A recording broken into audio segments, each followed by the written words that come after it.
অভিযোগ প্রমাণিত না হওয়া পর্যন্ত বিপিএল ফিক্সিং তদন্ত রিপোর্টে নাম থাকা অভিযুক্তদের বিপিএলে অংশ নিতে কোনো বাধা নেই বলছে বিপিএল গভর্নিং কাউন্সিল। রাজধানীর গুলশানে 9টি প্রতিনিধির সাথে মিটিং শেষে সাখাওয়াত হোসেন জানান, স্বচ্ছতায় জিরো টলারেন্স নীতিতে বিশ্বাসী ক্রিকেট বোর্ড। দিন যতই ঘনিয়ে আসছে, বিপিএল নিয়ে তোড়জোড় বাড়ছে নতুন পরিচালনা পর্ষদের। সঠিক সময়ে সুষ্ঠুভাবে আয়োজনই এখানে প্রধান লক্ষ্য। রাজধানীর গুলশানের একটি 5 তারকা হোটেলে হঠাৎই ফ্র্যাঞ্চাইজির জন্য আবেদন করা 9টি প্রতিষ্ঠানের প্রতিনিধির সাথে বিপিএল গভর্নিং কাউন্সিলের সভা।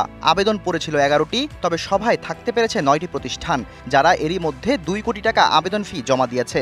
এসকিউ স্পোর্টসের চিটাগং কিংস এবং রাজশাহীর দল নিতে চাওয়া দেশ ট্রাভেলস টাকা জমা না দেয়ায় তাদের রাখা হয়নি এই সভায়। বিপিএল গভর্নিং কাউন্সিলের একটাই কথা, স্বচ্ছতায় একেবারে জিরো টলারেন্স। যারা ফাইন্যান্সিয়াল ইনস্ট্রুমেন্ট জমা দেননি তাদেরকে আমরা আজকে ইনভাইট করিনি। একটা টিম নিয়ে টিমকে যা ইচ্ছা তা করতে পারবে না, মানে যেভাবে ইচ্ছা সেভাবে চলতে পারবে না। There should be some code of conduct.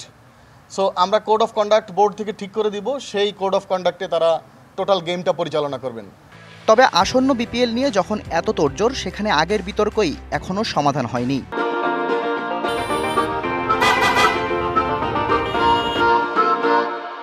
900 পৃষ্ঠার তদন্ত রিপোর্টে বিসিবি পেয়েছে অনেক দুর্নীতির অভিযোগ। যদিও এখনো কারো নাম প্রকাশ করেনি বিসিবি। স্বাভাবিকভাবেই প্রশ্ন ওঠে, যাদের নাম তদন্ত রিপোর্টে আছে তারা বিপিএলে অংশ নিতে পারবেন কিনা। ইফতেখার মিঠুর সাফ উত্তর, অভিযোগ প্রমাণিত না হওয়া পর্যন্ত অংশ নিতে কোনো বাধা নেই। আনটিল প্রুভেন গিলটি, আপনি কিন্তু আমাদের সবার কাছে আপনি ইনোসেন্ট। তো সুতরাং কিন্তু আপনারা আইসিসির অ্যান্টি করাপশনের আপনি ওয়েবসাইটে যান, ওরা যেইভাবে প্রসিডিওর ফলো করছে আমরাও সেম প্রসিডিওর ফলো করে এটার নীতিগত সিদ্ধান্তে তখন আসব।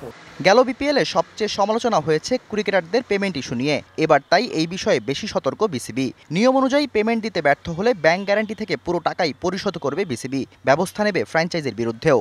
কোনো দল যদি সাইনিং এর সময় 30% দেওয়ার কথা থাকে এবং সে যদি সেটা না দেয়, serious breach of contract. Very important যে এইসব ব্যাপারগুলিতে আমরা জিরো টলারেন্স থাকবো।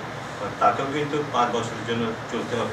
ফ্র্যাঞ্চাইজিদের সাথে 5 বছরের চুক্তি করবে বিসিবি। তবে কোনো নিয়মের ব্যত্যয় ঘটলে 3 মাস সময়কালের নোটিশ দিয়ে যে কোনো ফ্র্যাঞ্চাইজিকে টার্মিনেটও করতে পারবে ক্রিকেট বোর্ড। তারা কিছু করতে পারবে না, এটা আমরা বারবার বলেছি। এটা আমাদের। Shahriar Hossain, DBC news, Dhaka.